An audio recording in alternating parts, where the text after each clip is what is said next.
50 वर्ष हो गए हमको यहाँ पे रहते हुए कि हम इस सपना देखते रहे कि एक दिन अच्छा घर मिलेगा। जब ये झोपड़े थे उन झोपड़ों में दिन हमने गुजारा है।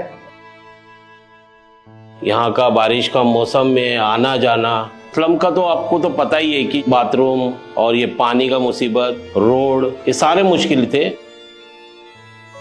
उम्मीदच नव्हती, पूर्ण उम्मीद तुटली होती। कोरोनामध्ये पूर्ण म्हणजे भाडं वगैरे नोटबंदी झाली आणि तसं आमचं भाडं वगैरे सगळं बंद होतं। आमचं 14 वर्षापासून नाही का प्रोजेक्ट बंद, म्हणजे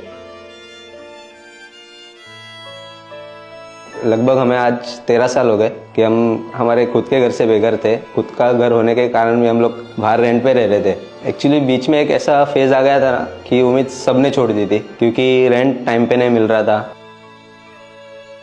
डोंगरावरचं पाणी ज्यावेळेस आमच्या घरात घुसायचं त्यावेळेस आम्हाला रात्रभर झोप नसायची। डोंगराला बांधलेली सुरक्षा रक्षक भिंत बऱ्याच वेळेस लोकांच्या झोपडपट्टीवर ती कोसळलेल्या आहेत, त्याच्यामध्ये जीवितहानी झालेली आहे। गटारामध्ये जे पाईप ओपन असायचे त्या नाल्यामधून आम्ही पाणी भरलेले आहे।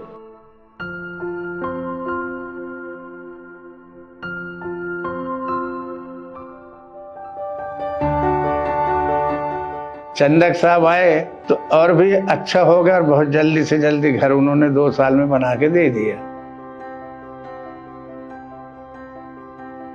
बता नहीं सकते इतनी खुशी, और आज वो हमारा सपना पूरा हुआ है। चांडक बहुत बहुत धन्यवाद और उनका शुभकामनाएं करेंगे। चांडककडे जॉईन झाल्याच्या नंतर आम्हाला भाडं पण व्यवस्थित भेटायला लागलं आणि आता आमचा रूम पण भेटला। खूप आनंद झाला आम्हाला।